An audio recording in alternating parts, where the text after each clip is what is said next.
Okay, so today we're continuing talking about place value, and yesterday we talked about factors of 10 and exponents, and today we're going to keep going with that idea of factors of 10 and the patterns that go with it, but we're going to talk about the metric system and how the metric system is very similar to place value and our place values chart. So what I have is I have a simple place value chart. Now you've seen this before, and I'm going to fill in our place values real quick. So we have to the left of the decimal, ones, tens, hundreds, thousands, and they keep going, 10,000s, and so on.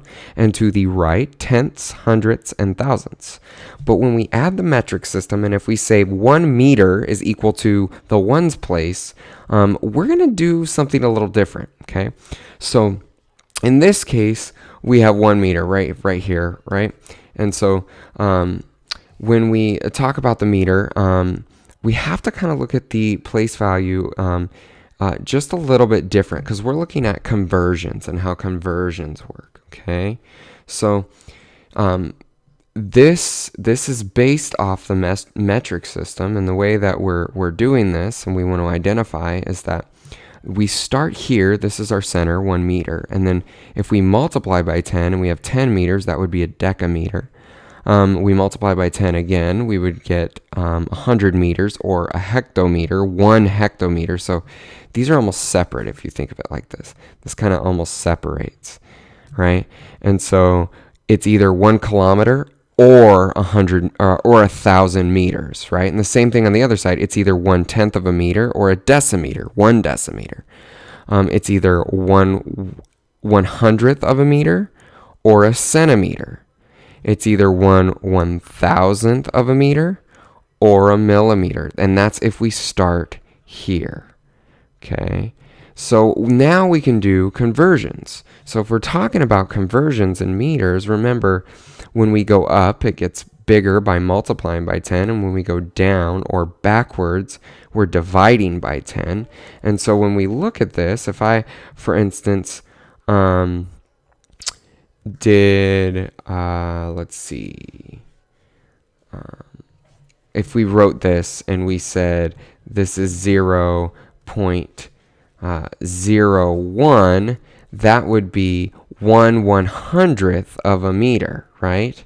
1/100th of a meter.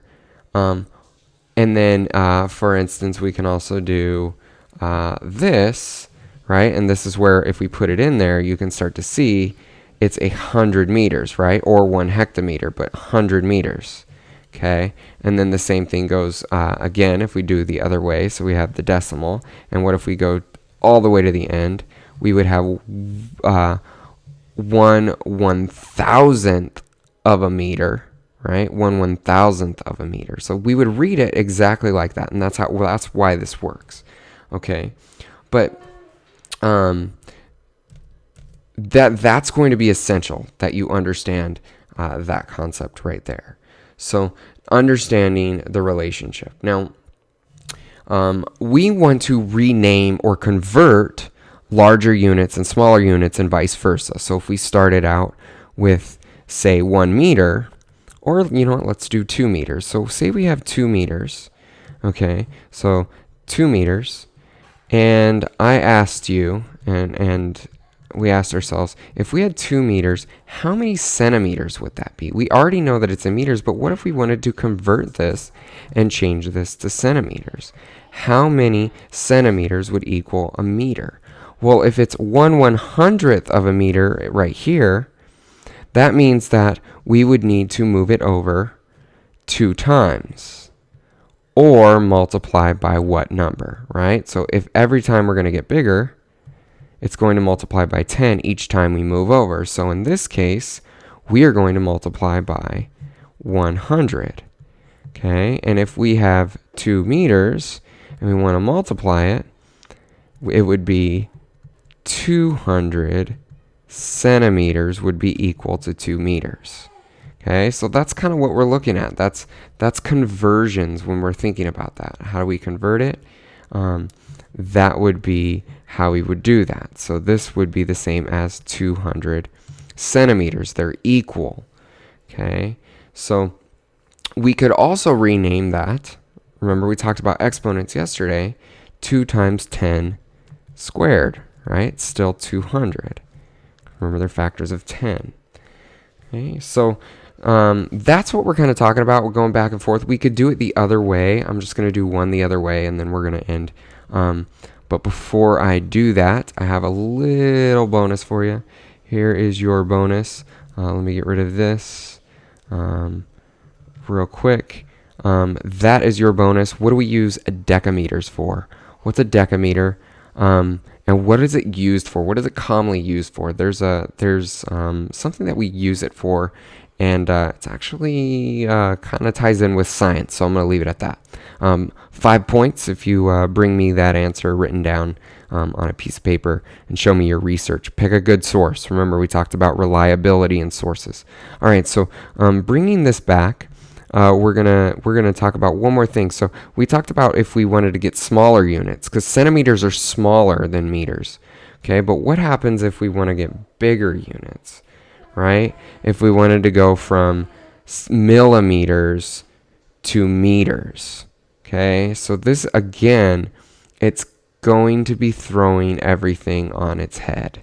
So what happens if we had 2,000 millimeters? If we had 2,000 millimeters, we would divide, and we wanted to figure out how many meters is 2,000. Okay, well, if this is 1/1000th of a meter, we're going to be dividing by 1,000, right? So we're dividing by 1,000, or we can divide by a power of 10, which in this case is 10 to the third. Maybe you're seeing a pattern with those, maybe you're not.